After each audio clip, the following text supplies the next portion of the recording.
ವಿ4 ನ್ಯೂಸ್ಗೆ ಸ್ವಾಗತ ಹೇಳ್ತಾ ಇದ್ದಾರೆ. ಕತೆ ಕಾರಣ. ಗಂಗಾ ಕಾವೇರಿ ಜೋಡಣೆ ಬಗ್ಗೆ ಸಾಕಷ್ಟು ಮಾತಿತ್ತು, ಆದರೆ ಅದು ಆಗಲಿಲ್ಲ, ಆಗುವ ಲಕ್ಷಣ ಕೂಡ ಇಲ್ಲ. ಈಗ ಗೋದಾವರಿ ಮತ್ತು ಕಾವೇರಿಯನ್ನು ಜೋಡಿಸುವಂಥ, ಕಾವೇರಿ ಅಂದರೆ ಕಾವೇರಿಯ ಒಂದು ಉಪನದಿಯಾಗಿರುವಂಥ ಪೆನ್ನಾರ್ ನದಿಯನ್ನು ಜೋಡಿಸುವ ಯೋಜನೆಯ ಬಗ್ಗೆ ಮತ್ತೆ ಪ್ರಸ್ತಾಪವಾಗಿದೆ. ಆದರೆ ಈ ನಮ್ಮ ಕಾವ್ಯದಲ್ಲಿ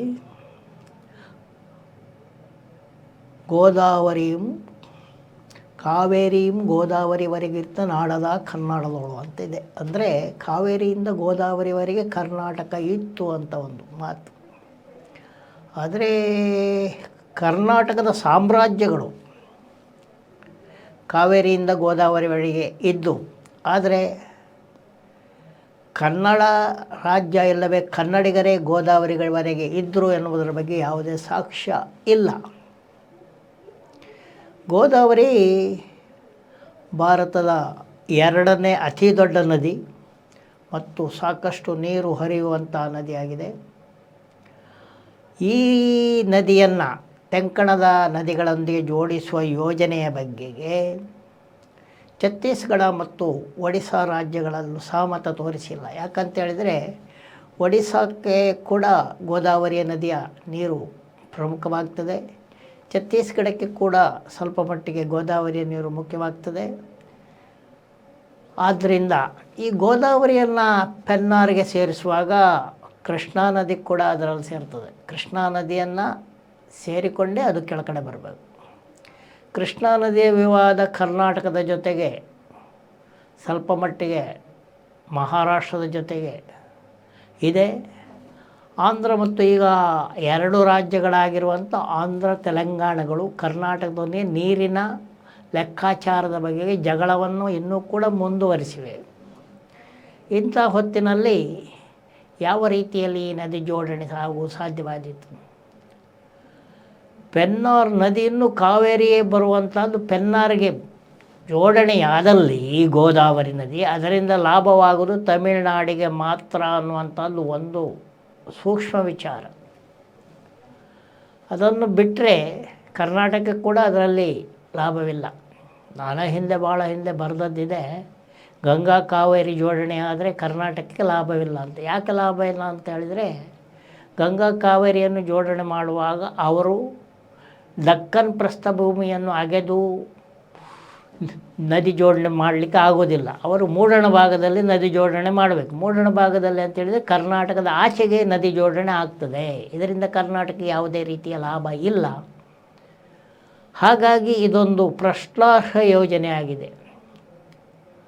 ಹಾಗಾಗಿ ನದಿ ಜೋಡಣೆ ಅನ್ನುವಂಥದ್ದು ಒಂದು ರೀತಿಯ ಅಭಿವೃದ್ಧಿ ಇರ್ಬೋದು, ಇನ್ನೊಂದು ರೀತಿಯಲ್ಲಿ ಅದು ಕೆಲವು ಜನರ ಒಂದು ಕಣ್ಣಿಗೆ ಸುಣ್ಣ ಒಂದು ಕಣ್ಣಿಗೆ ಬೆಣ್ಣೆ ಎನ್ನುವಂಥ ಯೋಜನೆ ಕೂಡ ಆಗ್ಬೋದು. ಆದ್ದರಿಂದ ಈ ನಿಟ್ಟಿನಲ್ಲಿ ಯಾವುದೇ ರೀತಿಯ ಅವಸರದ ತೀರ್ಮಾನ ಕೈಗೊಂಡರೆ ಅದರಿಂದ ಲಾಭಕ್ಕಿಂತ ನಷ್ಟವೇ ಹೆಚ್ಚು ಅಂತ ಹೇಳ್ಬೋದು.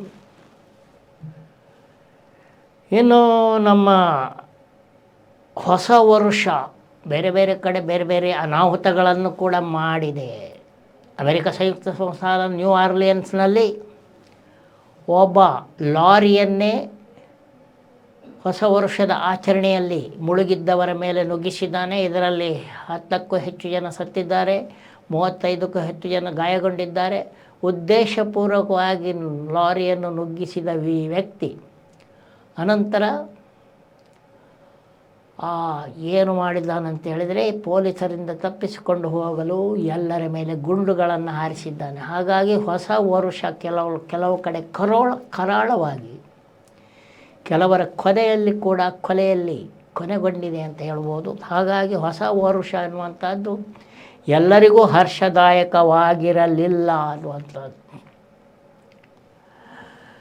ಕೆಲವೊಮ್ಮೆ ಈ ಅರ್ಚಕರು ಹೇಳ್ತಾ ಇರ್ತಾರೆ, ಈ ಹೆಣ್ಮಕ್ಳೆಲ್ಲ ಚಡ್ಡಿ ಹಾಕ್ಕೊಂಡು ದೇವಸ್ಥಾನಕ್ಕೆ ಬರ್ತಾರೆ ಅಂತ. ಆದರೆ ನಾನು ನೋಡಿದಾಗ ಈ ದೇವಸ್ಥಾನಗಳ ಅರ್ಚಕರೇ ತುಂಡು ಪಂಚೆಯಲ್ಲಿ ಇರ್ತಾರೆ. ಎಲ್ಲ ಭಕ್ತರು, ಹೆಂಗಸರು ಭಕ್ತರು ಬರ್ತಾರೆ, ಹುಡುಗಿಯರು ಭಕ್ತರು ಬರ್ತಾರೆ. ಈ ಅರ್ಚಕರೇ ಅಲ್ಲಿ ದೇವಸ್ಥಾನದೊಳಗಡೆ ಪೂರ್ತಿ ಉಡುಗೆಯಲ್ಲಿ ಇರೋದಿಲ್ಲ, ಮೈ ಮುಚ್ಕೊಂಡಿರೋದಿಲ್ಲ, ತುಂಡು ಪಂಚೆ ಕಟ್ಕೊಂಡು ಇಡೀ ಮುಕ್ಕಾಲು ದೇಹವನ್ನು ತೋರಿಸ್ಕೊಂಡಿರ್ತಾರೆ. ಇದು ಯಾವ ರೀತಿಯಲ್ಲಿ ಸರಿ ಹೋಗ್ತದೆ? ಈಗ ಕೇರಳದ ಮುಖ್ಯಮಂತ್ರಿ ಆಗಿರುವಂಥ ಪಿಣರಾಯಿ ವಿಜಯನ್ ಮೇಲಂಗಿ ತೆಗೆಯುವ ಪದ್ಧತಿ, ದೇವಸ್ಥಾನಕ್ಕೆ ಹೋಗುವಾಗ ಮೇಲಂಗಿಯ ತೆಗೆಯುವ ಪದ್ಧತಿಯನ್ನು ಕೈ ಬಿಡಬೇಕು ಅನ್ನುವಂಥ ಒಂದು ತೀರ್ಮಾನವನ್ನು ತೆಗೆದುಕೊಂಡಿದ್ದಾರೆ. ಮೇಲಂಗಿಯನ್ನು ತೆಗೆಯುವುದು ಯಾವ ಕಾರಣಕ್ಕಾಗಿ? ಜಾತಿಯನ್ನು ಗುರುತಿಸಲಿಕ್ಕೋಸ್ಕರವೋ, ಜನಿವಾರವನ್ನು ಪತ್ತೆ ಹಚ್ಚುವುದಕ್ಕೋಸ್ಕರ, ಯಾವುದಂತ ಗೊತ್ತಾಗೋದಿಲ್ಲ. ದೇವರು ಹಾಗೆ ಹೇಳಲಿಕ್ಕೆ ಅಂದರೆ ದೇವರು ಎಲ್ಲರನ್ನೂ ಹುಟ್ಟಿಸಿದ್ದು ಬಟ್ಟೆ ಇಲ್ಲದೆ ಹುಟ್ಟಿಸಿದ್ದಾನೆ.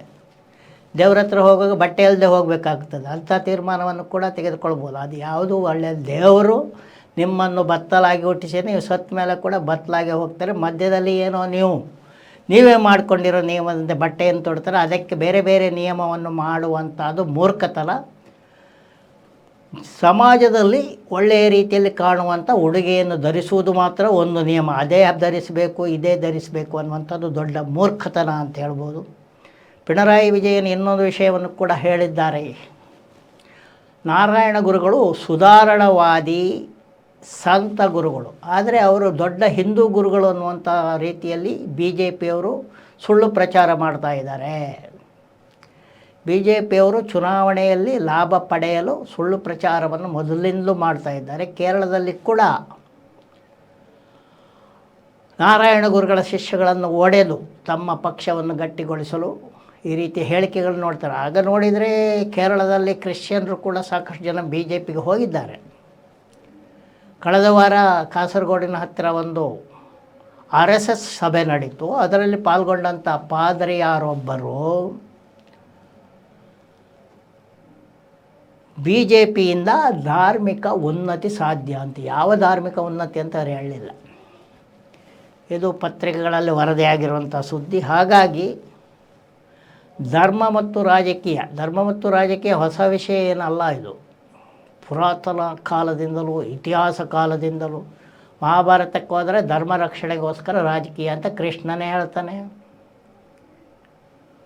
ರಾಮನು ಕೂಡ ಅದನ್ನೇ ಹೇಳ್ತಾನೆ,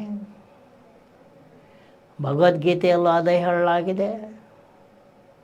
ಆಮೇಲೆ ಬೇರೆ ಬೇರೆ ರಾಜರುಗಳು, ಅರಸರುಗಳು, ಮುಸ್ಲಿಮರಿರಲಿ, ಕ್ರಿಶ್ಚಿಯನ್ನಿರಲಿ, ಹಿಂದೂಗಳಿರಲಿ, ಅರಸರುಗಳೆಲ್ಲ ಒಂದು ಧರ್ಮವನ್ನು ಹಿಡ್ಕೊಂಡು ಅದಕ್ಕೆ ಹೆಚ್ಚಿನ ಪ್ರಾಮುಖ್ಯವನ್ನು ಕೊಟ್ಟಿದ್ದಾರೆ. ಅದರ ಜೊತೆಗೆ ಬೇರೆ ಧರ್ಮವನ್ನು ಸ್ವಲ್ಪ, ಯಾಕಂದರೆ ಪ್ರಜೆಗಳು ಬೇರೆ ಬೇರೆ ಧರ್ಮದವರು ಇರ್ತಾರಲ್ಲ, ನಡೆದುಕೊಂಡಿದ್ದರು.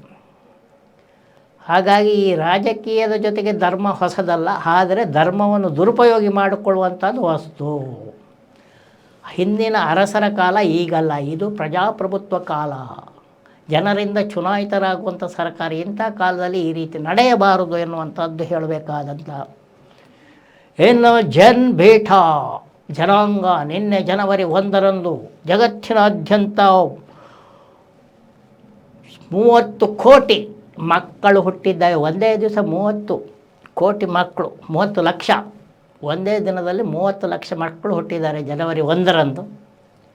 ಈ 30 ಲಕ್ಷ ಮಕ್ಕಳಿಗೆ ಹೊಸ ಒಂದು ಜನಾಂಗ ಅಂತ ಹೆಸರು ಬೇರೆ ಇಟ್ಟಿದ್ದಾರೆ. ಈ ಜನಾಂಗವನ್ನು 2025ರಿಂದ 2039ರವರೆಗೆ ಈ ಜನಾಂಗವಿದ್ದು ಇದಕ್ಕೆ ಜನ್ ಬೇಟಾ ಅನ್ನುವಂಥ ಹೆಸರು ಕೊಳ್ಳಲಾಗಿದೆ. ಜನ್ಗಳ ಕತೆ ಸಾಕಷ್ಟು ಬರ್ತವೆ. ಜನ್ಗಳು ಸಾವಿರಾರು ವರ್ಷ ಬದುಕ್ತಾರೆ, ಬಾಟ್ಲಿಯೊಳಗೆ ಕೂತ್ಕೊಂಡಿರ್ತಾರೆ, ಬಾಟ್ಲಿಯೊಳಗೆ ಕೂತ್ಕೊಂಡು ವರ್ಷಗಟ್ಟಲೆ ಬದುಕ್ತಾರೆ, ಹಾಗೂ ಆಹಾರವಿಲ್ಲದೆ ಇರ್ತಾರೆ, ಹಾಗೂ ಅವರು ಒಂದು ರೀತಿಯ ಸಾಧುಗಳು ಎನ್ನುವಂಥ ಕಥೆಗಳೆಲ್ಲ ಇದೆ. ಅದೆಲ್ಲ ಏನೇ ಇದ್ದರೂ ಕೂಡ ಅದು ಯಾವುದು ಕೂಡ ಸರಿಯಾದ ರೀತಿಯಲ್ಲಿ ಗಮನಿಸತಕ್ಕದಲ್ಲ. ಆಧುನಿಕ ಜನಾಂಗಕ್ಕೆ ಎಲ್ಲ ರೀತಿಯ ಸವಲತ್ತುಗಳು ಸಿಗುತ್ತಾ ಇರುವುದರಿಂದ ಅವರು ಜನಗಳಾಗಿಲ್ಲ,